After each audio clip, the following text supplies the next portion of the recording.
दोस्तों, एक समय में सोने की चिड़िया हुआ करता था भारत। यहाँ से सिर्फ कोहिनूर ही नहीं बल्कि अरबों टन सोना, हीरे जवाहरात सब कुछ लूट कर ले गए भारत आए सभी आक्रांता। क्या मुगल, क्या अंग्रेज, जिसे मौका मिला उसने भारत को जम कर लूटा। लेकिन भारत से लूटा खजाना ब्रिटेन आखिर कहाँ छुपा कर रखता है, ये तो हम सभी ने ही किस्से और कहानियों में सुना है कि पहले भारत सोने की चिड़िया हुआ करती थी, लेकिन जब से अंग्रेज भारत आए वैसे ही धीरे धीरे भारत का खजाना भी कम होता गया।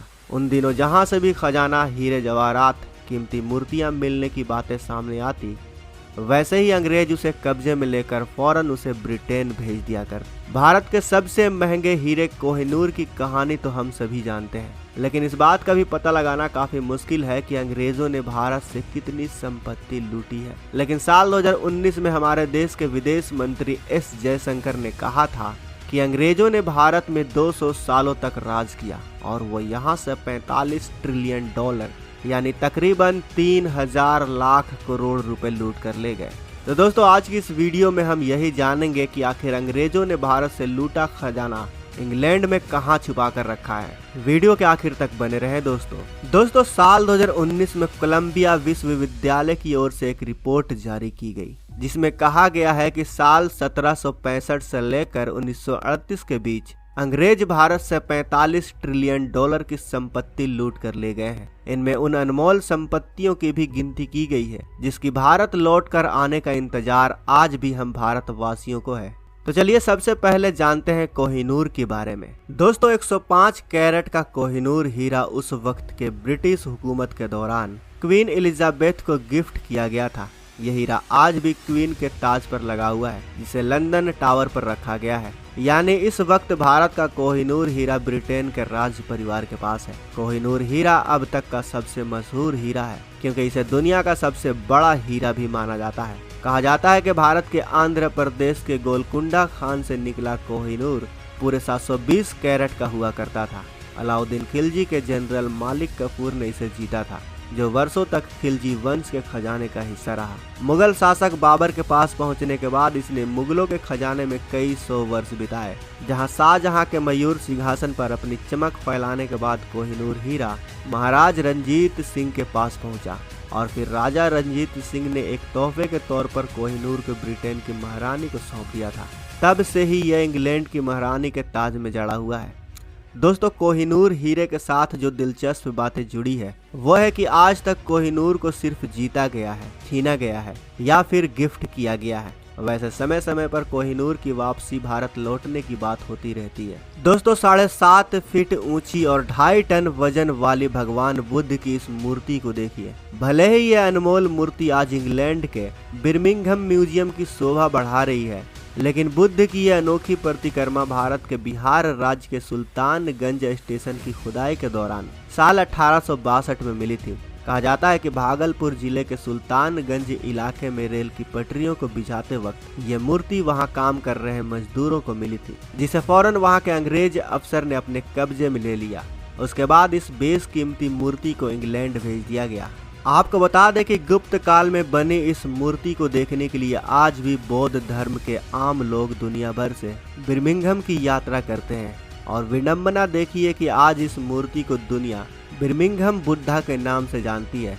अगर अंग्रेज उस वक्त इस मूर्ति को नहीं ले गए होते तो आज ये मूर्ति भारत का गौरव बढ़ा रही होती। हालांकि अब इस मूर्ति की भी वापसी की मांग उठने लगी है। दोस्तों, इस मूर्ति की खासियत यह है कि इसमें भगवान बुद्ध खड़े हैं और उनका एक हाथ अभ्य मुद्रा में है। दोस्तों, आपने टाइगर ऑफ मैसूर कहे जाने वाले टीपू सुल्तान का नाम तो सुना ही होगा। ये वो शख्स थे जिन्होंने दक्षिण में अंग्रेजों की नाक में दम कर रखा था, लेकिन साल 1799 में सेरिंगपट्टम युद्ध के दौरान उनकी मौत हो गई थी। कहा जाता है कि टीपू सुल्तान की शान कहे जाने वाले उनकी तलवार उनके मौत के वक्त उनकी लाश के सामने ही पड़ी थी, जिसे ईस्ट इंडिया कंपनी के मेजर थॉमस हार्ट अपने साथ इंग्लैंड लेकर चले गए थे। उन्होंने न सिर्फ टीपू सुल्तान की तलवार बल्कि उनके कई हथियार, अंगूठी और जेवरात भी साथ ले गए थे। इन सभी चीजों को लंदन के ब्रिटिश म्यूजियम में रखा गया था। लेकिन आपको बता दें कि टीपू सुल्तान से जुड़ी 30 चीजों की नीलामी साल 2004 में लंदन में हुई थी। इनमें उनकी खास तलवार भी थी, जिसे भारत के कारोबारी विजय माल्या ने 1.5 करोड़ रुपए में खरीद लिया था। अब आप सोच रहे होंगे कि तब तो यह तलवार जरूर भारत सरकार के पास होगी, क्योंकि विजय माल्या के संपत्ति को भारत सरकार ने जब्त कर लिया था। लेकिन दोस्तों ऐसा बिल्कुल भी नहीं है। कहा जाता है कि उस तलवार को विजय माल्या का परिवार अपशगुन मानता था, इसीलिए उन्होंने यह तलवार कहीं हटा दी थी और अब ये किसी को नहीं पता कि टीपू सुल्तान की वो तलवार कहाँ रखी है।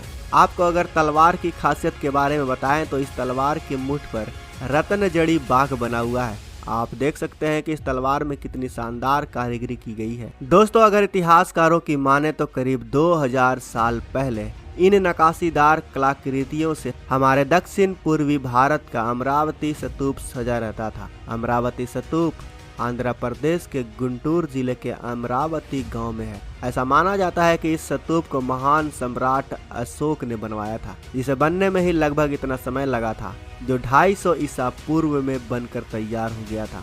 लेकिन समय समय में अंग्रेजों ने इस स्तूप की खुदाई की और यहाँ से कई मूल्यवान चीजें इंग्लैंड लेकर चले गए। साल 1796 में कर्नल मैकेंजी ने इस स्थान के एक दौरे के बाद यहाँ पर खुदाई करवाई और इस स्तूप के साथ और बहुत से अनोखी मूर्तियाँ और लिपियाँ निकाली गई। फिर साल 1845 में एक ब्रिटिश अधिकारी सर वाल्टर इलियट की निगरानी में अमरावती में इस स्तूप की खुदाई का काम शुरू हुआ और 1880 तक करीब 120 ऐसे नकाशीदार कलाकृतियों को ब्रिटिश म्यूजियम तक पहुंचा दिया गया। इतिहासकारों की माने तो साल 1886 में देवी सरस्वती की इस मूर्ति को ब्रिटिश म्यूजियम ने अपने संरक्षण में ले लिया था। इसी तरह मराठा राजा शिवाजी की मशहूर तलवार जगदम्बा ब्रिटेन के राजकुमार एडवर्ड सप्तम को भारत यात्रा के दौरान तोहफे में दी गई थी। अब यह तलवार महारानी एलिजाबेथ के बकिंगम पैलेस में है। कहा जाता है कि शिवाजी के पास ऐसी 3 तलवारें थी, जिनमें जगदम्बा, तुलजा और भवानी भी शामिल थी। बताया जाता है कि भवानी अभी भी अष्टारा के पूर्व महाराज के पास है, जबकि तुलजा तलवार को लेकर अब तक कोई ठोस प्रमाण नहीं मिल पाया है। आपको बता दें कि अंग्रेजों ने भारत से लूटे संपत्ति से ही दूसरे देशों के साथ हुई जंग का खर्चा निकालते थे। जी हाँ, साल 1840 में 1857 में विद्रोह आंदोलन को दबाने के लिए भी जो पैसा खर्च हुआ उसे भारतवासियों पर लगाए गए टैक्स से ही, यानी कुल मिलाकर कहा जाए तो अपने इस तरह के पैतरों से अंग्रेजों ने भारत को जम कर लूटा। तो दोस्तों इस वीडियो को लेकर आपकी क्या राय है हमें कमेंट बॉक्स में अवश्य बताएं। साथ ही वीडियो अच्छी लगे तो वीडियो को लाइक करें और शेयर करना बिल्कुल भी ना भूलें। अगर आप हमारे चैनल पर नए हैं तो इस चैनल को भी सब्सक्राइब कर लें। साथ ही बगल में जो बेल आइकन का बटन है उस पर ऑल पर भी क्लिक कर लें ताकि हमारी आने वाली वीडियो को आप मिस ना कर सकें। मिलते हैं अगले वीडियो में। जय हिंद, जय भारत।